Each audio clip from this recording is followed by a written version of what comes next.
coming in this game, I think like this was a big spot for Green Bay to look like an adult football team. I think the way they came out early this season, beating Detroit, the preseason hype, hand up on part of that whole thing. It felt like it put an immediate target on their back for people expecting a regression. They lose to Cleveland. They tied Dallas in a big spot. They played Arizona last week in a game that, like, I don't think people realize Arizona is better than they think because Arizona plays in shitty time slots in shitty games, and they're down their quarterback, who's actually probably the part of the problem. Jacoby Brissett comes in. He's running the offense. I think most people are kind of looking at Green Bay last night like, all right, well, let's see. And the first half, they give up long drives. They're missing field goals.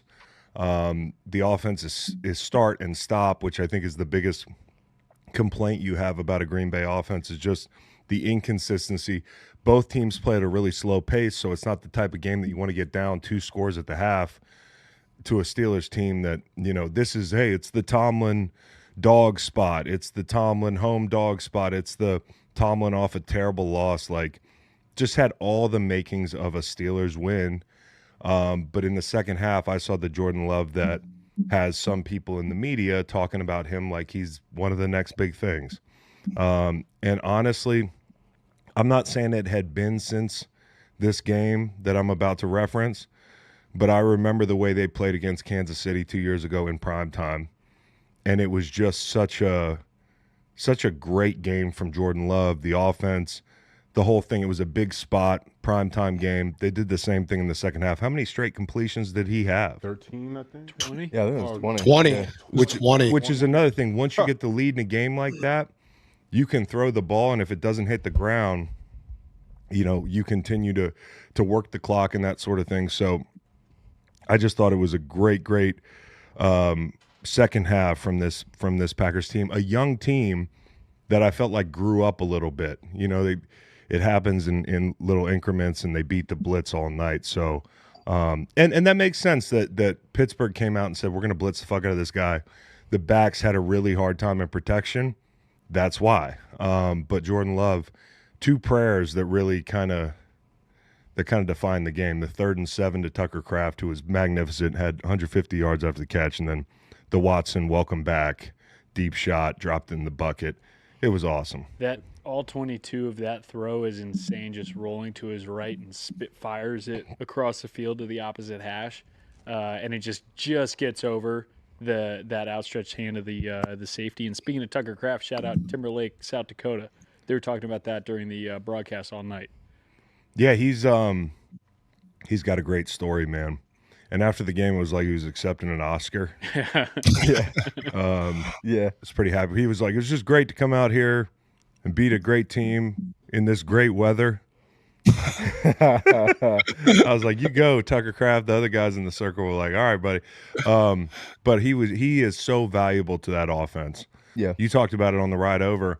I mean, some of the stuff in the flat is like an extension of the run game. Yeah, that stuff they got going in the second half there with obviously the run game really started to come on in the second half of the Packers. I thought the Steelers defense did a good job keeping Jacobs bottled up in the first half, but that dam kind of broke, and then complementing that with those completions like fast to the flat, the out routes. They are like run plays with the way Kraft can create after the catch, and a lot of those playmakers they have there.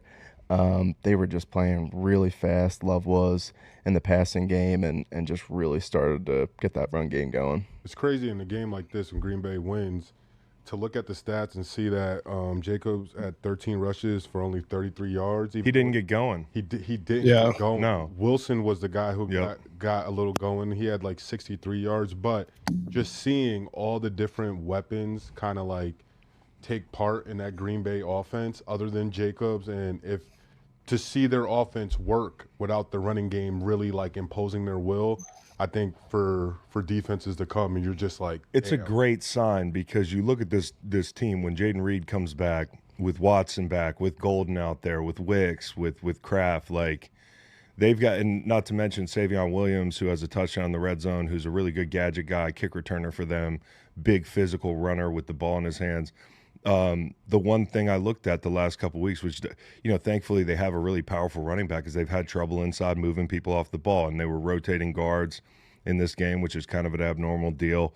The run game didn't get going, but I just thought, again, Jordan Love, without the drops, 90% completion. 90% completion. That's just efficient. Hard. Yeah. He's efficient, man. And talking about the Steelers, who looked absolutely disgusting in those jerseys, by the way, I had to just let that out. They need to win.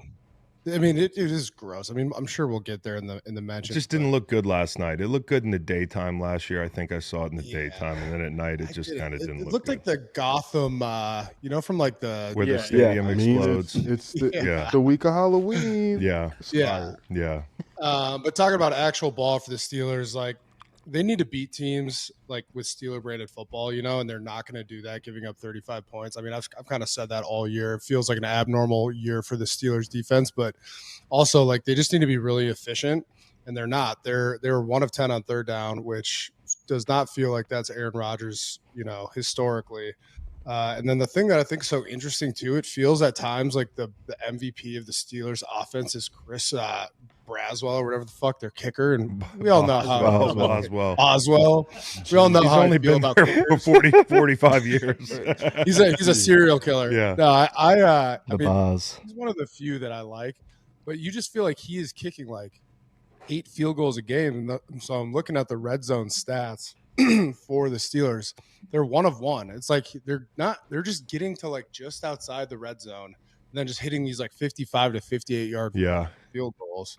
It just doesn't really feel like they're operating efficiently and like playing the brand of Steelers football that they want with, good defense, a lot of pressure on defense, stopping the run, and then kind of like these long drives that end in touchdowns. It doesn't feel like they're really getting into a groove yet this season. It's interesting.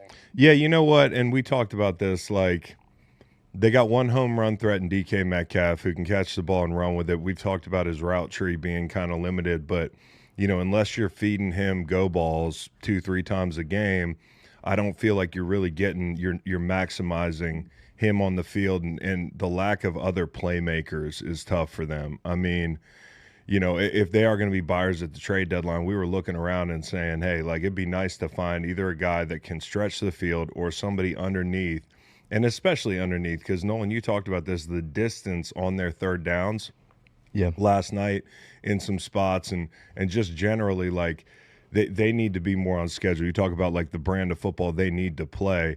It needs to be, like, we're going to talk about Houston a little bit. Houston yesterday kept everything manageable and inched the ball down the field. That's kind of got to be the way they play. The problem is, and Houston has the problem as well, is the run game is not imposing. Right. The one thing last night that I thought was pretty interesting was Jaylen Warren dragging a soccer goal behind him, which I think is like the Hawaiian version of the Walter Payton Hill. And to be honest, like, hot take, maybe it's almost as impressive to me because that's a big, like, a 200-pound goal. Yeah. Like, you've heard stories that maybe it was Mike Allstad. He used to bring his Jeep out onto like his high school football field and like tie it on, put it in neutral, and like pull his Jeep. Yeah. That thing's got wheels though. Hell yeah, this thing's dragging behind him. So, I just don't think, like, when you look at it, you said it, Bo, if you were gonna draw this up this year for the Steelers, and I'm not saying they're out of it, but the limitations are real. You have a $130 million defense that's given up over 30 points a game. Like, and I do feel like Rodgers was let down at times last night. I do think, and Rodgers complained about this after the game, coming out of the half and getting the ball and, it's third down and Green Bay's clearly offsides. Like, and they huddled, and the officiating. That wasn't even close. Wasn't even close. And the officiating is going to be a topic today, as it has been the past couple weeks. It's almost like, and I floated this in the group text last week, it's almost like the worse the slate is, the worse the calls are. And it's almost like the NFL knows that we're still going to be in the chow line the next week, no matter how bad the officiating is. And it's almost like they're calling shit badly so people talk about the NFL. Stimulate dialogue. Any publicity is good publicity. Yeah, I know that's probably not the case, but if you're watching, it's like, damn, I'll be damned if these calls don't get worse when the games are shitty. because without fail, we are all going to, like, look on Twitter. What percentage of the discourse around the NFL yesterday was about calls. Pretty high percentage. Yeah. 100. It wasn't about, Almost killed Dabes, bro. The refs almost killed Dabes. They almost had a killed him. heart attack on air. And we'll get on to the that in a minute, sideline. but that was a blown call in this game, and a big sack in this game. You don't talk a lot about the Green Bay defense, but two things, like the pass rush got home. Gary played his ass off. Micah Parsons making that play, forcing 2nd and 20. And then right after that, you end up with the Herbig penalty on the punt return and the whole thing. And it just goes downhill from there. And so, there were moments in this game where the pass rush made it hard. And another thing is Carrington Valentine with Hobbs out. If you've watched the Packers, they bring in Hobbs to be an outside corner with Bullard inside. But, honestly, he played inside in Vegas. And Valentine's probably outplayed him outside. And so now you've kind of got a decision to make. I know Hobbs had an injury in preseason. I'm not saying it's not related to that, but right now Valentine might be your best guy. So you kind of have to make a decision there. But I think this is a big win for the Steelers and one that kind of legitimizes who they are a little bit in the second half of that ball game. And Christian Watson coming back, he caught one of the prayers. Just having a deep target that can really run. That's a big body. Yep. Because Golden, at this point in his career, is a really good gadget guy. He runs a fucking 4.3. Yeah, he's super fast, but when you want to throw a jump ball, Christian Watson's your guy. And so coming off that ACL, good to see him come out there and play well. Yeah, having him in the fold, and then once you get Reed back, I think when we've seen this Packers offense at its best this season, it's really been the quick game that's been clicking, and that's kind of an evolution for them. Last year they had the explosive element, but the passing game's becoming more complete with, you think about it like a fighter. Last year they could throw the right hook, connect on that right hook for the kill shot down the field, but weren't as good with, kind of peppering the defense with body blows. They can do that now, and they'll be able to do it even better with Reed in the fold. And you know what that leads to, Nolan? I was talking about the Steelers defense, 0 sacks. And that's just exactly, we talk about that quick game, that efficiency, 20 passes completed straight. That's really impressive, man. That's a comfortable quarterback in the pocket, dishing the ball around, getting it out, and eliminating the pass rush for the Steelers. And they have a good pass rush, man. Yep. So No question. Really show it last night. No question. I thought they put it all together, guys. I mean, go Pack, go. So when you get back as Tomlin and you talk to that defense, what do you say for the rest of the year? What do they need to do? Hey, just pick it up.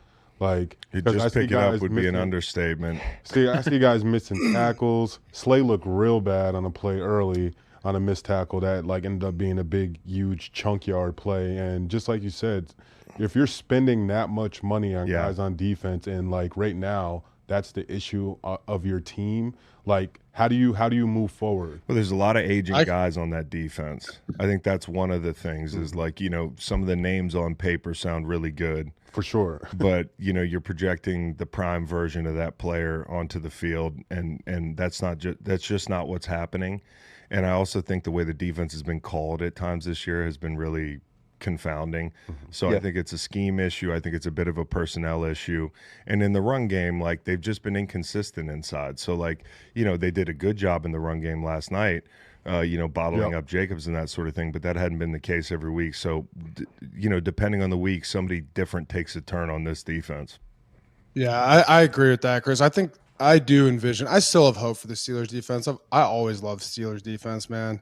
They got a bunch of Badgers that I love over there. I think if they just have one good game, you know how these things go. Sacks come in bunches. They get a little bit of swag back. They remember kind of their identity a little bit, get some confidence going. I think that'll be really big for them coming down. But, they haven't really shown it so far. I feel like they've given up at least 30 points in most of their games. Most of their games. Remember, the season started with them giving up. Look at what the Bengals did yesterday defensively against the Jets. I mean, the last team that looked like that against the Jets really was the Steelers defense in the opener.